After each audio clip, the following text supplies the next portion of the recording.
what I want to share is how I found out Mm. I had anxiety, or how I Confirmed. confirmed, acknowledged that this wasn't normal. Prior to this whole thing, I was already feeling parang a tingling sensation in my hands. Like parang I felt like, and nakakatawa, I'm sure someone who listens to this has experienced that. Parang feeling mo na mamanhid yung kamay mo. It's the type na pag naupuan, ganon? Or iba? Yun nga yung nakakatawa eh. If you Google it and whatever, it's always pins and needles. Yeah. That's how they describe it. But it's not? I can't. Iba eh. Iba eh. Parang feeling mo walang blood sa kamay mo? Hindi. Ah. Let's say, kumari, a prime example was, every time I'd put my pants on, parang I didn't feel my pants going up. On your legs? Yeah. Oh, even your legs were affected. Parang, alam ko I could feel. Like, I you know, if I'd pinch myself, masasaktan ako. Pero there was parang a delay. And I think, obviously naman, that was part of the anxiety na. But you didn't know at the time. During that time, I kept researching and I called the doctor. You went to a neurologist. And of course, their answer was just too much alcohol. Kasi we came from a wedding, I drank, and siguro I didn't have enough water, and therefore kulang ako sa vitamin B. So I was like, okay, that's it pala. Parang before that, I experienced it na. Alam ko naman na okay, if I drink too much, merong ganitong effect sa akin. So nag-vitamin B ako, whatever. And then, came to a point na I was having lunch with Ali. We're in a business meeting for Linya Linya.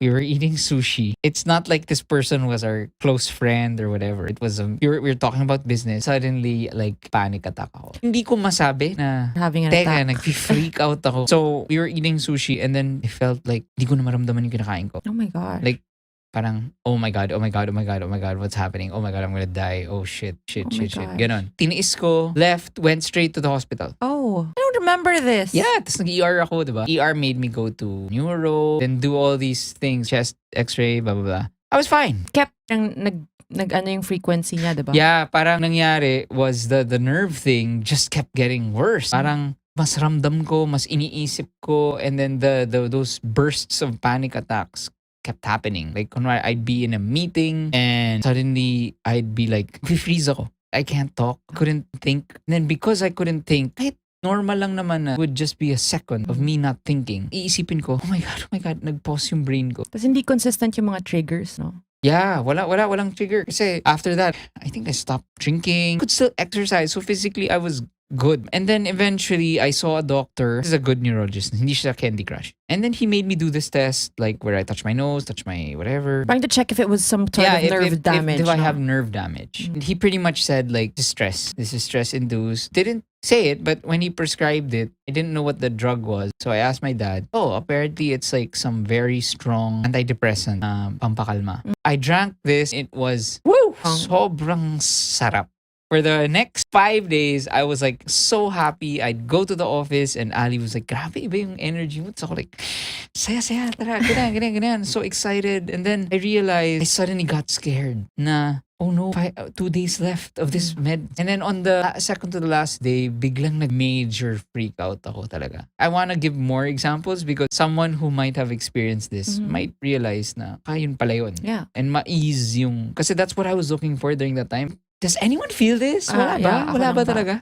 I was playing basketball and then suddenly I was dribbling and it's a competitive league. So it's not just a wala lang with friends. I was dribbling the ball and then suddenly I parang di ko nararamdaman yung ball. And I couldn't move my legs. Parang hindi ko nakadribble. My mind was taking over my body. So I took that medicine. I learned that drug was like very, very strong. I think the doctor was trying to make me calm down and see na, tingnan mo, wala. It's just your brain. It's just in your head. You can rest your brain. The problem though was it didn't solve a lot of issues for me. But it helped realizing na, okay, one, I don't have nerve damage. It's not something like, It's not a physical thing. Not a physical problem that I have to deal with. And two, I did something. I felt normal again for a few days. And then what happened was, parang linaban ko eh. Parang wala na akong medication. I didn't do anything na. Hindi ako nag-therapy. Hindi ako whatever. I would say na it was okay, but I knew it wasn't. And then nag-quarantine, nag-COVID. Were you always like this even when you were a kid? I would say that I've always been very anxious. I always fear the negative outcome. Let's say as soon as I get an opportunity, new job, the first thing I think about is, okay, how will this be horrible?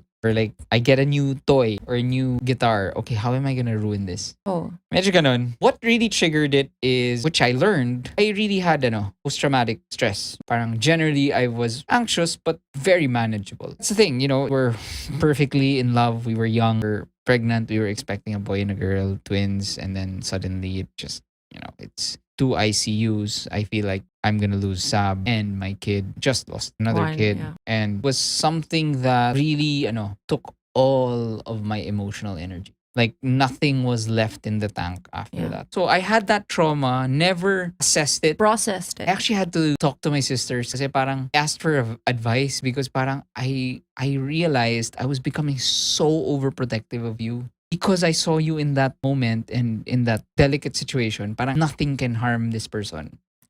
Physically, emotionally. Really, kaya it really started when the first time we were away from the kids. Kasi nga, tama sabi mo, like when it was all peaceful na, my mind telling me na, okay, I'm letting your guard down. Therefore, you will become vulnerable. You will feel all these things ready for floodgates to open. You know how they say that the body is so smart and the mind, parang they will find ways to, kaya nga may symptoms kasi it lets you know that there's something wrong. Yeah. That's how I knew, okay, this is something I can't fix with a 5-day pill treatment. Yeah. Something I can't yoga, something I can't exercise, something I can't journal and productivity, whichever. It's something that I knew that I had a handicap and I had to deal with it. So, Jim, you were saying that you wanted to talk about things that you did to combat your anxiety. Yeah, I guess the first thing that I did was I sought treatment.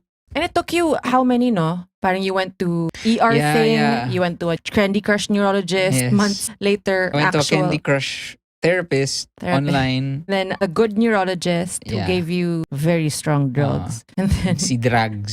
drugs. And then you found one that worked for you, a psychiatrist. Yeah. But before that, just want to say, it's so easy to be defeated once you try and then it doesn't pan out as much as you hope. Kasi I remember yung Candy Crush therapist naman na online. It was so bad. I felt worse after. So, Where did we find that therapist? wala. Nag-Google lang tayo. Yeah. Well, the reason why I really wanted to seek medical help. Wait, sorry.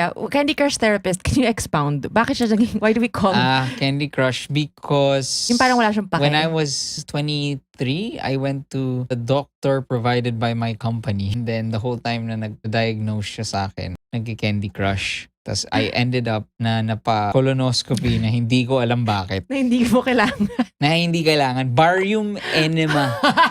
Hindi pala colonoscopy. The worst thing ever. Oh my gosh. Anyway, so this Okay. guy had the same vibes. As, yung when I say Candy Crush, yung parang, okay. Sige. Ito na lang yung reseta. Bakit ganun yung... Okay. Okay. Reseta na. Okay. Ting, ting, ting, ting. Resata.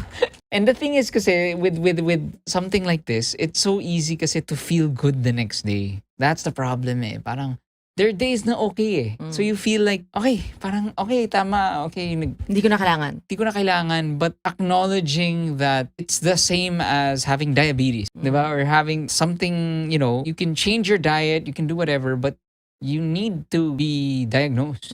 You need to know what it is kasi it's hampering your daily activities Yeah. And so that you get the proper treatment that's best for you. And my motivation talaga was like, I just want to enjoy my time with my kids. I don't want to have these things na. I want to enjoy today. Alam mo yun, I don't want to keep thinking about tomorrow and then because of that, it stops me from Experiencing savoring the them. moment. Yeah.